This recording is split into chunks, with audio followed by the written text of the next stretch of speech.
my reaction to President Biden dropping out of the 2024 presidential race. I have several thoughts. Number one, we have to put this within its proper political context. The United States government is not controlled by neither the Democratic Party or the Republican Party. They are simply the public government. The president, the Congress, the Supreme Court, they are the public government.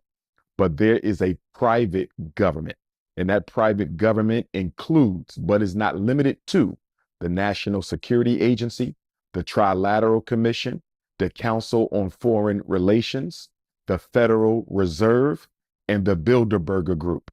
And the Bilderberger Group, we need to pay particular attention to, because the Bilderberger Group, in my opinion, at this moment in history, I believe is the most influential of all of the secret societies. It was the Bilderberger Group that made Barack Obama and Hillary Clinton come to a truce back during the Obama years when he was running for president and the Democrats were struggling over whether to nominate Obama or nominate Hillary Clinton. They both had to go and sit in the Bilderberger meeting and receive their marching orders. So I found it rather interesting that President Obama has surfaced as being one of the leading Democrats who influenced President Biden to step down. There's a strong possibility that it was the Bilderberger Group who gave Barack Obama the instructions to tell his good friend Joe Biden to stand down, because they may very well have wanted the Democrats to remain in power in the White House. But I think it's crystal clear, the more we get closer to Election Day on November the 5th, it's becoming more clearer that the American public, from what I see, is more behind Donald Trump than they are behind President Biden. And I believe that the Bilderbergers may have told President Obama to instruct Donald Trump to stand down. But it gets more interesting because President Obama does not support Kamala Harris's endorsement. He said that the Democratic Party need to take a look at all of their potential contenders who could replace Joe Biden as the presidential nominee, which is kind of interesting from a personal standpoint, because both he and Kamala Harris are two mixed race Africans who never really identified with black people, and both were puppets for the white power structure. So you would think he would have a lot more in common with Kamala Harris. It could be a case of narcissism, but no matter how you look at it, I wouldn't be surprised to find out that the shadow government instructed Barack Obama to make President Biden stand down. And I'm also rather intrigued by the fact that President Biden decided to stand down on a Sunday, a non-business day, not Monday, not Tuesday, not Wednesday, not Thursday or Friday, but he did it during the weekend. That means that the shadow government found it necessary for him to be replaced right now and not a second longer. Let me make this make sense for the listening public. America is not a democracy. The people do not choose the president. Presidents are publicly confirmed by the Electoral College. It is the Electoral College that votes for the president, not the people. Now, based on your popular vote, whoever wins the popular vote in a state generally will carry all of the Electoral College votes for that state. But the electors of that state are not required to vote for the person that won the popular vote. So, for example, you beat me in Pennsylvania for the popular vote for president of the United States. You clearly won the popular vote.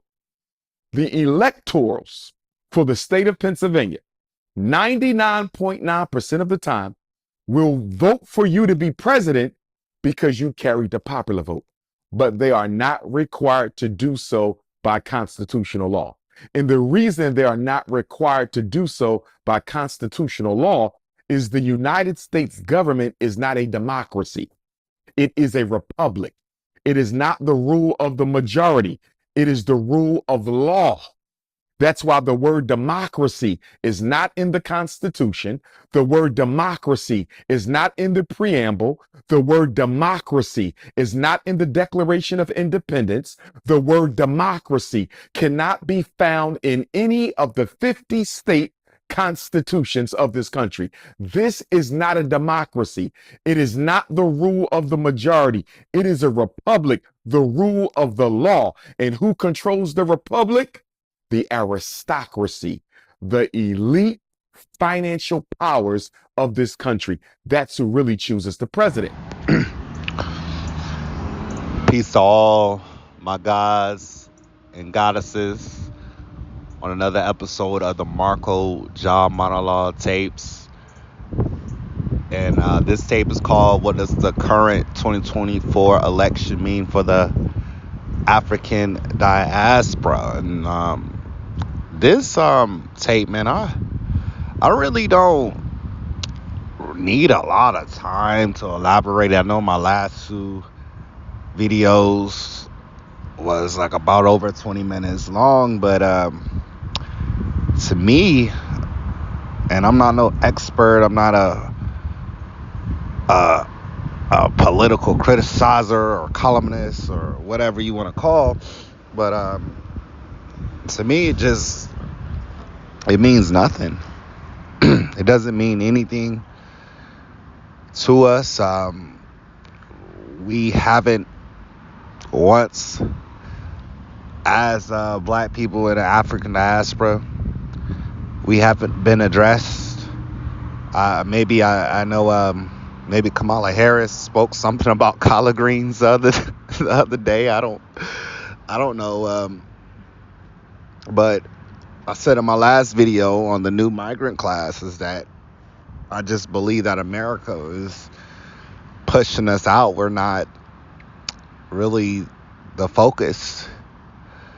Our vote really doesn't matter. We're 20% of the U.S. population. We're one of the smallest minorities now in this country now, and it's just, I would just say, like, this is the most divisive, most violent election that I ever seen, honestly, with the supposedly Trump assassination, which some people say that it was fixed, that it was fake. I believe that it was real, or I believe that a higher power or someone up in power allow that to happen. And then as well, I never seen that in my lifetime, where we had a president who dropped out of the race under people pressuring him and urging him. But when Joe Biden, when he failed to have a good performance in the debate, he I'll say later on, he went on the news and tried to reassure the American public that, that he is fit to be president, even though he's like a really old man. I want to say he's 81 years old. His speech and his cognitive function is not all the way up there. I would say Trump is around the same age. He's 78, maybe 3 years younger. But this is in my lifetime. This is my first time seeing a president, someone who's running for president, drop out of the race. And then we wound up getting Kamala Harris, which I honestly feel like it's kind of maybe a little disservice to the American people, because we were set on voting for Joe Biden, but Kamala Harris got kind of pushed on the forefront. And I would say Kamala Harris, she seems like a smart woman, but she just seems like she doesn't tell the truth. She doesn't have a goal plan. And the last 3.5 years with the Biden administration and Kamala Harris has been falling apart. Rent has tripled, doubled. Everything is high. Cost of living is high. Veterans like myself are not being treated the best. Is like we're going through and using our tax dollars to pay and supply for the Israeli and Hamas war, and then as well the Ukraine war. So things are not, looking too well in America. And with Donald Trump, which I think Donald Trump is the best option, but he's not my first option. But I would say Donald Trump did a better job and had better foreign relations and kept us out of war. But he did start a lot of drama, a lot of division in our country, and he even started a riot. Was accused, charged with fraud, and a lot of things. So I don't think we really have a good choice as American people. Like I just think this election is it's even worse than the Hillary Clinton and the Trump election. 'Cause, like, nobody, I just feel like the American people, we need better choices. We need new faces. We need a new generation to usher in new politics. I'm tired of seeing the Trumps. I'm tired of seeing the Bidens. I'm tired of seeing, the same old people coming in being president. We already had Clintons in the president. We already had Trump as a president, and then we already had Kamala Harris as vice president and a part of the Biden administration. So what, we got to have her again? And a lot of people are not too comfortable of having a woman as president as well. Like, I know we're in a society now where things are more acceptable, and the feminists and the homosexual agenda is even more rampant now. But some people are not comfortable of having a female president, even though, through history, there has been a lot of women in history. But I just don't think Kamala Harris isn't equipped for the job. I'm not in support of what the Democratic left is doing as well, just with trying to have an assault weapon ban, the promotion of homosexuality in our schools, just just where she is saying that she wants to still fund the Israel and Hamas war, which is making the cost of living high in this country.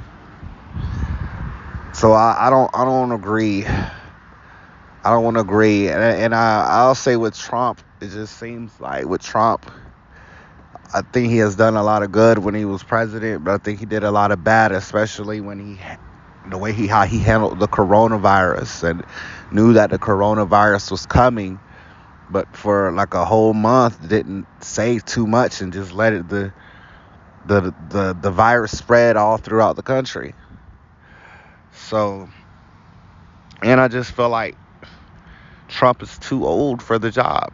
Give him another 4 years. What, Trump is going to be 83, 84 years old once he's done. I feel like we need a new face for this country. But at the end of the day, we don't choose, and I want people to be conscious and know what's going on. We don't choose the president. Like Dr. Umar said, it's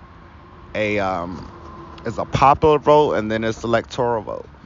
So you can run for president and have the most votes, the popular vote, the vote that is by the people. But when the politicians and people of power vote, the electoral vote can ride over the popular vote. So at the end of the day, we don't choose the president. It's an illusion that we're choosing the president. It's an illusion that they're doing to get us riled up and be divided and separated. I was having the same conversation about this to my mother, and she wants to support Kamala Harris, and I just told her I wasn't a big fan, and she I was giving the points that I'm giving y'all, and she just start taking it personal. So you can't even really talk politics and have a intelligent conversation with certain people now, because how divisive this country is. But I mean, I would say when the president election was going on, I was rooting for DeSantis to win.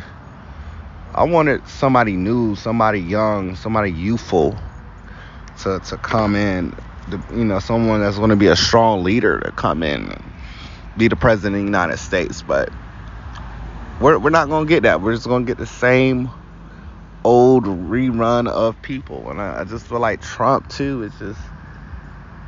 I just feel like he's too old, him and Biden. I don't think we need people that are almost in their 80s running for president, man. It's so that person could die at any moment.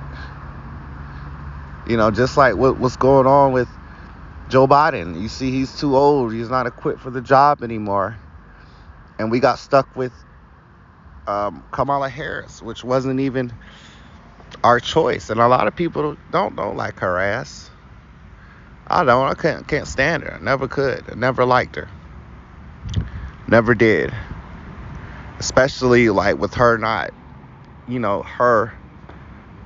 even identifying as a black woman, or she wants to be black when it's convenient for her, but she don't consider herself black. She even said it out of her own mouth that she's not gonna just pass laws just to benefit black people, but she passed the law to benefit Asians and Pacific Islanders.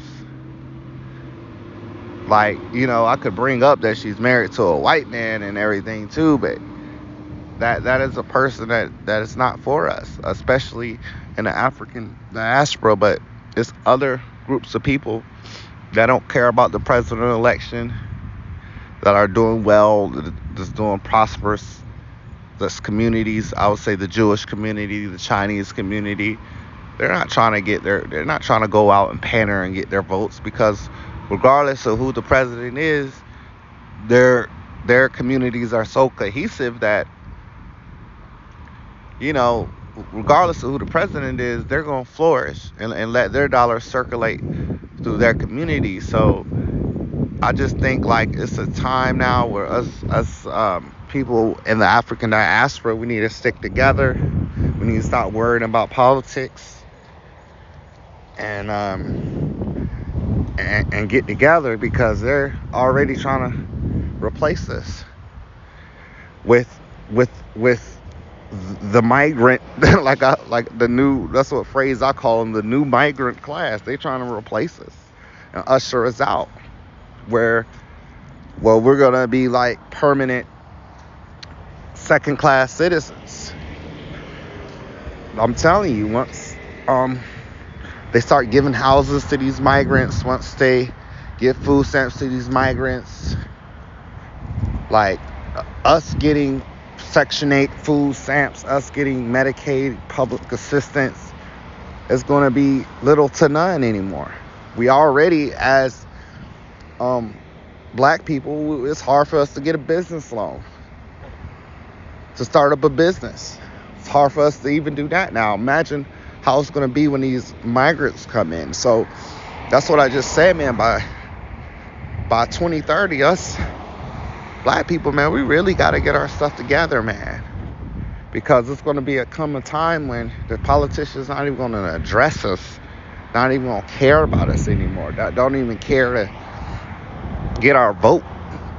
They not going to care to even go to the cookout and pander to black people. So that's my take on it, man. I just wanted to touch on this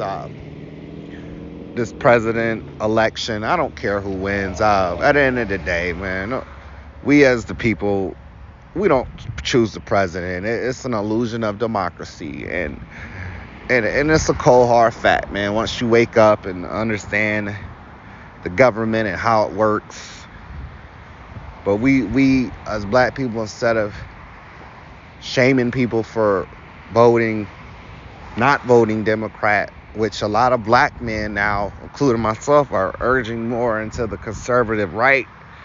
Not because they cater to us or like us, but we're just not into that. The promotion of homosexuality as black men. We're not into these wars that have nothing to do with us. We're not into the feminism and the liberal agenda. We're just not into it. It doesn't cater to us. It doesn't have nothing to do with us. So it's a lot, y'all, but I'm gonna shorten this video out. I'm gonna say peace to all my gods and goddesses, and y'all have a good one on another. I'm gonna catch y'all on another episode of the MarcoJah Monologue Tapes. I'm out. Peace.